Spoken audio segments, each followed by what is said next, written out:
Donc, ce que vous avez déjà fait, vous avez cliqué sur Nouveau fichier.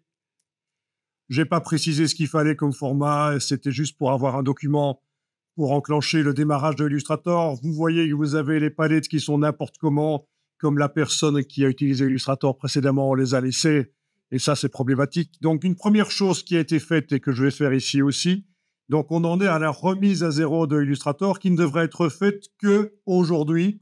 Les jours suivants, vous serez sur le même ordinateur, c'est vous qui allez modifier Illustrator, il n'y aura pas besoin de faire la remise à zéro. Donc, sur le Mac, on est allé dans le menu Illustrator, Réglages, et dans les réglages, on est allé dans Général, et je dis on est allé parce que vous l'avez déjà fait, mais moi je ne l'ai pas encore fait là maintenant, et cliquez sur Réinitialiser les préférences, et puis OK. Et là, il vous propose de redémarrer Illustrator, donc pour que ce soit pris en compte. Et en fait, au redémarrage, il remet déjà quelques outils à zéro. Donc ça, c'est l'intérêt. Les outils sont remis comme ils étaient quand on a utilisé Illustrator la première fois, juste après l'avoir installé, en fait. Voilà. Mais ici, on n'a pas dû le désinstaller et le réinstaller. OK, ça, c'est le petit message, c'est spécifique à moi. Voilà. Donc, je vais recliquer sur Nouveau fichier. Voilà. Alors, pour remettre les palettes en place, en fait, ce qu'on va faire ici, c'est se débarrasser de toutes les palettes, sauf la palette des outils. Et vous allez voir, on va s'en débarrasser, mais on ira les rechercher au fur et à mesure qu'on en a besoin. Alors, avant que j'oublie de le dire, vous êtes habitué à utiliser des PC plutôt. PC Windows. Ici, vous êtes sur des Mac. Vous n'avez jamais utilisé des Mac? OK, ça ne fait que rajouter un problème au problème, mais c'est pas grave. Ça va d'aller. Donc, il faut que je vous dise que ce qu'on est allé faire là, menu Illustrator, réglages, vous ne l'aurez pas sur le Windows, parce qu'il n'y a pas le menu Illustrator sur Windows. Donc, il faudra faire édition, préférence générale. Au lieu de Illustrator, réglage général, ce sera édition, préférence générale sur le PC. Et après, la procédure est la même. Vous cliquez sur le bouton et puis vous redémarrez Illustrator. Donc, vous avez la touche tabulation sur le clavier, vous la voyez. La touche tabulation, je vous montre sur mon petit clavier virtuel ici pour que tout le monde arrive à situer sur son vrai clavier qui est là sur le bureau. C'est cette touche-là, en fait. Hein. La touche tabulation. Bon, ben, essayez d'enfoncer la touche tabulation. Si vous n'avez pas de file écrit. Donc, en fait, ce qui se passe chez toi, c'est... Ça ne marchait pas avec la touche tabulation. Ça ne marchait pas. Et donc, je suis allé décocher dans le menu fenêtre. J'ai été décoché cadre de l'application. Ça, c'est typique Mac. Vous n'aurez pas ça sur Windows. Donc, c'est ce que j'ai dû faire. Menu fenêtre, cadre de l'application. Et à ce moment-là, ça marche. Touche tabulation. Quand tu appuies et puis que tu réappuies, ça fait apparaître les palettes ou les faire disparaître. Bien. Donc, cadre de l'application, c'est pas plus mal s'il est décoché. Et donc, la suite, menu fenêtre, barre d'outils. Vous allez chercher la barre d'outils avancée. Menu fenêtre, barre d'outils avancée. Et la barre d'outils revient. Elle est bien comme ça, en 2 colonnes, chez vous aussi?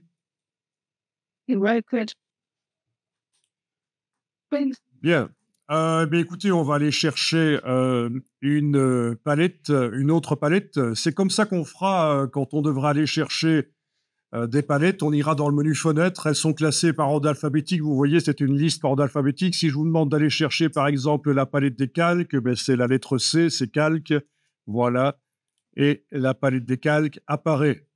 Est-ce qu'elle apparaît comme ça chez vous aussi? Vous arrivez à la bouger ou alors elle est coincée peut-être sur le côté elle est attachée.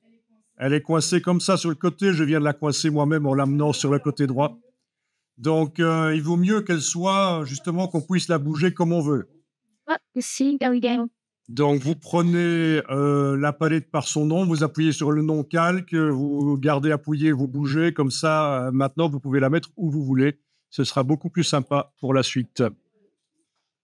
Donc, vous avez la palette des calques, vous avez réussi à la rendre flottante en la prenant par son nom et en l'amenant vers le centre de l'écran. Comme ça, on peut la placer où on veut.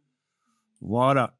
La palette peut s'agrandir en positionnant le pointeur en bas à droite et en appuyant, elle peut s'agrandir éventuellement ou se rétrécir. Voilà. Vous voyez, ça servira pour la suite parce que ça se remplit à un certain moment et on a besoin de voir plus de la palette à un certain moment.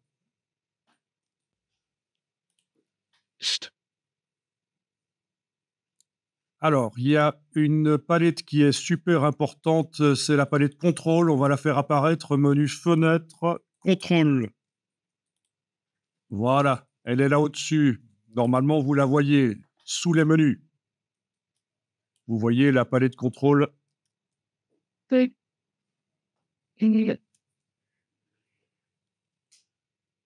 Bon, ben testez maintenant. Touche tabulation, ça fait disparaître les deux palettes et puis après, elles reviennent les autres. Donc voilà, c'est pas génial. On va quand même remettre à zéro la position des palettes. Moi, ça m'a tout effacé. Oui, Oui, c'est pas tout. voilà. Alors, on va quand même remettre à zéro la position des palettes. Vous allez dans le menu fenêtre, espace de travail. Est-ce que vous êtes bien avec les indispensables qui sont enclenchés là? Menu fenêtre, espace de travail, les indispensables. Eh bien, en bas dans le menu, il faut choisir réinitialiser les indispensables. Voilà. Vous avez la même chose que moi? Ok, parfait. Donc, voilà ce qu'on va faire. On va faire en sorte que la palette des outils reste, mais toutes les autres palettes vont disparaître à droite. Il va falloir enfoncer, et je vous montre sur mon petit clavier virtuel ici, il va falloir enfoncer la touche majuscule, donc ça vous appelez parfois la touche Shift, et pendant qu'elle est enfoncée, vous allez enfoncer la touche tabulation. Donc ça, c'est des choses qu'on va faire très souvent pendant la formation. Donc vous voyez, par rapport à si j'enfonce uniquement en tabulation, là, c'est tout qui s'en va. Mais la palette des outils de gauche, là, elle est très importante, on l'utilise très souvent. Donc, ce qu'on fait, c'est qu'on nettoie l'écran en se débarrassant uniquement des palettes de droite. Et là, je vais le faire, c'est majuscule tabulation. Voilà, majuscule tabulation, d'accord? OK. Alors, la palette des outils, elle existe en plusieurs versions. Ça, c'est pas la version complète. Vous vous souvenez comment on pourrait obtenir la version complète? La version avancée? Parce que si vous avez une palette des outils comme ça, elle n'est pas complète et il y a plein d'outils que vous n'allez pas trouver nécessairement quand on va demander d'aller les utiliser. Donc, on a vu tout à l'heure. Fenêtre, oui. Fenêtre quoi? Mais on est comme dans les autres calques. Ah oui, oui. Mais je parle de la barre des outils de gauche. Pardon. Voilà. Menu fenêtre, barre d'outils avancée. Voilà, donc ça vous arrivera parfois que la palette des outils n'est pas complète comme ça et c'est pas plus mal de l'avoir complète. C'est Bon, vous en faites pas, de toute façon, on va pratiquer et on va expérimenter tout ça. Alors, Illustrator a une interface foncée. Moi, je vais la mettre en clair parce que pour la projection, c'est mieux de l'avoir en clair. Vous verrez mieux les choses. Vous allez pouvoir choisir ce que vous voulez, enfin presque. Alors, on y va. Menu Illustrator. Je vous rappelle que si vous êtes sur PC à un certain moment, ce sera menu Édition. Donc ici, c'est Illustrator Réglages et sur le PC, ce sera Édition Préférences. Et on va aller chercher Interface utilisateur. Et là, vous avez les 4 possibilités de luminosité de l'interface. OK, alors, choisissez ce que vous voulez, sauf celle-là. Elle pose problème. Parce qu'il y a certaines choses qui apparaissent à un certain moment dans la palette des calques qui nous intéressent beaucoup, des indications et il se trouve qu'elles ont le même gris que ça, la même intensité de gris. Alors, on les voit à peine qu'elles sont là. Donc ici, choisissez n'importe lequel, c'est vous qui choisissez, mais moi je vais choisir le plus clair. Voilà. OK. Et voilà. Tu